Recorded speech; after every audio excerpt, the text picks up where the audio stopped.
Selamat datang kembali di Market Desk. Beberapa hari ini media banyak memberitakan betapa sepinya pasar Tanah Abang, pasar raya Blok M, dan juga pasar baru. Nah, menurut Mas Siwo, apa penyebab dari sepinya pasar-pasar ini? Ya, jadi kebetulan saya 2 tahun yang lalu bikin buku ini, ya, judulnya The Rise of Cool and Agile Brand, teman-teman. Jadi seperti sudah saya ramalkan di buku ini, teman-teman, ada tiga kekuatan besar yang akan meruntuhkan, ya meruntuhkan tapi membangkitkan lagi yang baru gitu ya, yang lama akan runtuh, yang konsep yang baru akan tumbuh gitu, yang saya sebut triple disruption, ya. Jadi triple disruption itu yang pertama adalah disrupsi. Kita selama ini tahunya adalah disrupsi digital, ya. Jadi yang pertama adalah disrupsi digital memang. Yang kedua adalah disrupsi milenial dan yang ketiga adalah disrupsi pandemi. Jadi sebenarnya disrupsi digital sudah berjalan 10 tahun terakhir sebenarnya, dan berubah terus cepat sekali ya dengan munculnya startup-startup digital. Kemudian disrupsi milenial jangan lupa, karena saya bilang konsumen lama yaitu baby boomers dan Gen X itu akan dibilas oleh konsumen yang baru yaitu milenial dan zilenial. Dan yang terakhir adalah disrupsi pandemi. Kita tahu 3 tahun terakhir pandemi menerjang seluruh dunia ya. Dan teman-teman jangan lupa bahwa dampak pandemi itu baru kita rasakan justru sekarang ini ya. Jadi bukannya yang di 2021, tetapi dampaknya ke bisnis, ke ekonomi justru pada saat-saat sekarang ini. Makanya semua pada tutup, semua pada mulai menghilang dan seterusnya. Itu kita rasakan dalam beberapa tahun ini sampai 2-3 tahun ke depan. Oke, tadi disebutkan ada 3 poin ya disrupsinya. Ada digital, milenial, dan juga pandemi. Mungkin Mas Siwo bisa menjelaskan secara rinci satu persatu itu apa milenial dan juga pandemi. Oke, kita mulai dari yang disrupsi digital ya. Yang paling akhir adalah kalau kita ngomong mengenai pedagang di Tanah Abang atau di pasar raya Blok M atau di satu lagi ya, banyak pasar baru dan seterusnya ya.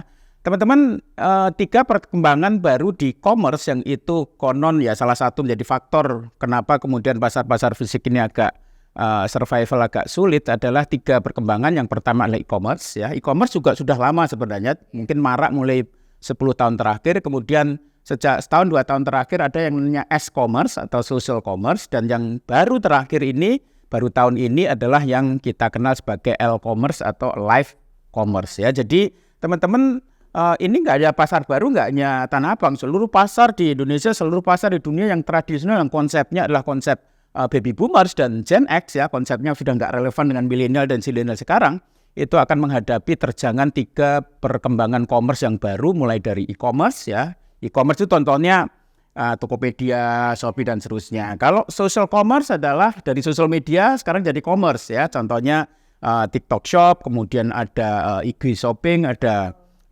Facebook Shop dan seterusnya. Kemudian kalau live commerce adalah sebenarnya ini upaya untuk bagaimana online ini punya user experience yang mirip dengan offline gitu ya. Bisa immediacy, bisa kita langsung berinteraksi dengan customer dengan cara live gitu ya, namanya live commerce. Jadi 3 itu perkembangan itu yang terutama yang 2 yang terakhir sekarang masif sekali. Kalau e-commerce sudah lama prosesnya, tetapi yang 2 terakhir ini akan membuat hempasan baru kepada toko-toko online. Walaupun toko online ini nggak akan tutup ya, karena akhirnya nanti akan omni. Omni itu artinya kalau kita pedagang ya fashion atau hijab, kita harus main di offline ya, kayak di pasar baru atau kayak di Tanah Abang, kita juga mesti harus punya toko online. Dua-duanya harus jalan.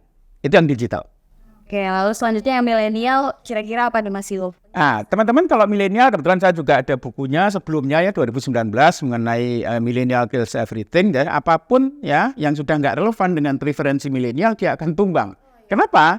Karena pasarnya mulai bergeser ya.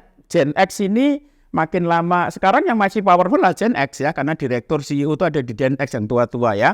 Tapi nanti 2-3 tahun lagi akan menghilang, mereka akan pensiun, maka duit itu adanya di sakunya milenial. Jadi pasarnya bergeser ke situ. Akibatnya apa? Kalau bisnis tidak melayani milenial, ya dia masih mindsetnya Gen X terus atau baby boomer terus, ketika duitnya sekarang ada di milenial, maka kemudian ya otomatis milenial preferensinya berbeda ya. Milenial bukannya menghindari offline, enggak, dia tetap di offline, tetapi offline-nya yang ambience-nya oke ya, kayak M-Block, kayak Uniqlo ya, kayak H&M segala macam. Jadi kalau pasar baru, pasar raya, Blok M, bagi milenial mungkin sudah enggak. Kalau ke sana kan takut dibilangin wah ini baby boomers banget gitu ya. Jadi drivernya adalah peers atau circle di sosial media. Jadi mereka nggak ke sana itu karena nanti dibully sama temennya di circle dia gitu. Wah masih kok belanjanya masih yang jadul-jadul gitu ya. Jadi faktornya ketinggalan zaman, faktornya itu gitu. Makanya kenapa milenial tuh nggak ke yang lama-lama, dia maunya ke yang baru karena tekanan peer pressure namanya. Jadi ditekan oleh peers sehingga dia nggak ke situ gitu. Nah itu yang milenial. Lalu yang terakhir adalah pandemi. Pandemik ya, teman-teman, pandemi kita tahu ya bahwa sejak 2020 ya kita nggak boleh keluar rumah dan seterusnya. Sekarang sudah mulai balik gitu ya. Tetapi yang terjadi apa? Apakah mereka kemudian selama 2-3 tahun ini dia nggak keluar rumah, sudah keenakan pakai Netflix, keenakan pakai Halodoc ya, keenakan belanja di Topet segala macam, terus sekarang ada live commerce, ada social commerce ya. Mereka kemudian tidak sepenuhnya balik ke offline gitu. Jadi saya bilang permanen itu mereka menjadi makhluk amfibi. Ya, amfibi itu hidup di dua alam dulu waktu SD. Waktu yang hidup di dua alam. Nah, kalau dulu darat dan air ya kalau amfibi, kalau ini enggak, ini offline sama online gitu. Jadi dia kalau misalnya cuman pengen beli minyak goreng gitu ya ke Indomaret, Alfamart cuma 5 menit gitu ya. Tapi kalau beli baju fashion hati-hati, bisa ke Tanah Abang, bisa juga ke online, nyarinya di online barangkali, terus belinya di Uniqlo misalnya ya. Jadi tetap offline akan survive, online juga rising ya. Tapi kita akan menjadi makhluk amfibi, makhluk yang hidup di dua alam ya. Makanya message-nya adalah bagi pedagang di Pasaraya Blok M, pedagang di Tanah Abang, mereka juga mesti harus mentransform diri untuk masuk ke e-commerce, masuk ke social commerce, dan masuk ke live commerce. Jadi punya toko fisik tetapi juga harus punya toko online. Karena kalau nggak begitu ya milenial banyak lari ke online ya, dia nggak cegat di online, maka dia akan kehilangan pasarnya dan akhirnya akan tutup. Makanya pedagang di Tanah Abang mesti juga harus melakukan transformasi digital.